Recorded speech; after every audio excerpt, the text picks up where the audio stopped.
Sobat Kairos yang dikasihi Tuhan, renungan firman Tuhan bagi kita saat ini tertulis dari kitab Yakobus 1 ayat 26. Beginilah firman Tuhan.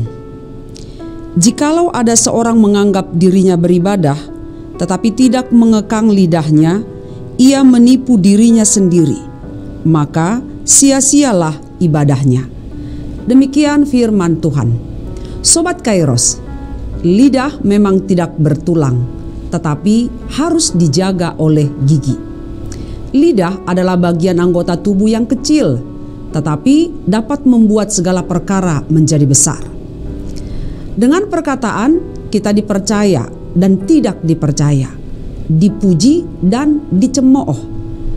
Kata-kata menentukan masa depan, Amsal 18 ayat 21. Dan karena kata-kata jugalah kita terlepas dari masalah atau malah terjerat masalah, Amsal 21 ayat 23. Namun kejahatan lidah tidak hanya berkisar seputar fitnah, dusta.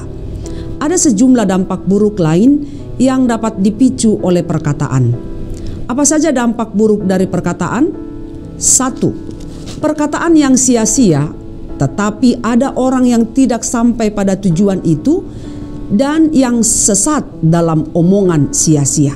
1 Timotius 1 ayat 6. Omongan yang sia-sia adalah ucapan yang tidak jelas, belum terbukti, yang membuat lawan bicara kita sulit memahami pesan yang ingin disampaikan atau tidak ada faedahnya. Perkataan yang lain di bibir, lain di hati juga termasuk omongan yang sia-sia. Misalnya, orang yang memiliki pengetahuan tentang firman bisa jadi hanya mengutip apa yang kedengarannya benar, bukan karena itu keluar dari keyakinannya sendiri. Maka berhati-hatilah dengan hal ini. Kita menunjukkan seakan-akan kita hebat, punya hidup rohani yang sempurna. Padahal kenyataannya kita butuh bantuan dan bimbingan atau harus memperbaiki kelemahan kita. Ucapan sia-sia membuat kita tidak mencapai tujuan yang diinginkan, yaitu pertolongan untuk menjaga hati agar tetap benar di hadapan Tuhan. Jadi jangan sampai akibat lidah yang sembarangan mengucap kata-kata, kita justru gagal memperoleh nasihat dan arahan agar tidak salah langkah. Yang kedua, tidak bisa mengekang lidah. Jika kita bertemu seseorang yang giat beribadah dan melayani dengan luar biasa, tetapi sering melontarkan kata-kata kotor, kasar, tidak pantas, tidak membangun, dan menjatuhkan orang lain, bagaimana pandangan kita terhadap orang tersebut? Pastilah tidak akan ada yang terpesona dengan ibadah ataupun pelayanannya. Sebaliknya, mungkin kita akan berkomentar, percuma dia beribadah, kata-katanya tidak mencerminkan orang yang mengaku kepada Yesus. Bagi Tuhan, ibadah menjadi sia-sia ketika kita tidak bisa mengekang lidah. Saat sedang marah, apakah kita mengeluarkan sederet nama binatang, umpatan, atau hujatan kasar? Apakah kita termasuk orang yang suka berbohong dan sulit berkata jujur? Ketika tidak suka atau kecewa dengan seseorang, apakah kita menyebarkan keburukannya dan sengaja membentuk opini publik agar menyetujui ketidaksenangan Anda terhadap dirinya? Jika hal-hal itu masih terjadi, berarti kita belum mengekang lidah kita. Janganlah ada perkataan kotor keluar dari mulutmu, tetapi pakailah perkataan yang baik untuk membangun di mana perlu, supaya mereka yang mendengarnya beroleh kasih karunia. Efesus 4 ayat 29. Sobat Kairos, saat kita marah, ingatlah bahwa kita punya kendali atas lidah kita. Gunakan kata-kata yang membangun, bukan yang menjatuhkan dan membuat orang lain merasa tidak berharga.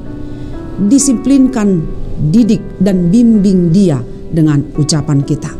Jangan malah sengaja menghancurkan hatinya atau membuat orang lain terlihat bodoh.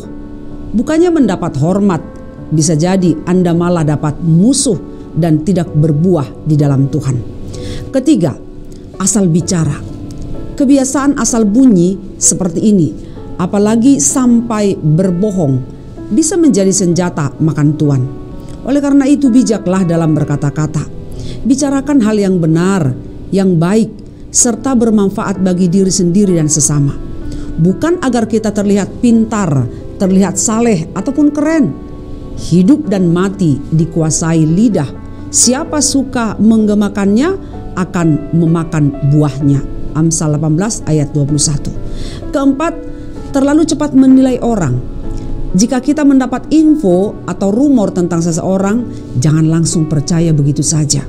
Apalagi diteruskan kepada orang lain sebagai bahan gosip. Usahakan tidak hanya mendengar dari pihak penyampai cerita, tetapi cari tahu cerita lain dari pihak pertama yang benar-benar mengalaminya. Kenapa? Kadangkala sebagai pihak kesekian dari rantai informasi, kita mendapatkan cerita yang bias atau sudah menyimpang dari inti masalah. Dengan membuat penilaian hanya berdasarkan kabar yang belum terbukti, kita sudah bersikap tidak adil terhadap orang yang bersangkutan. Karena itu Sobat Kairos, waspadalah berkata-kata dan jagalah perkataan kita agar tidak membuat ibadah kita sia-sia. Amin. Selamat beraktivitas Sobat Kairos. Tuhan Yesus memberkati kita. Shalom.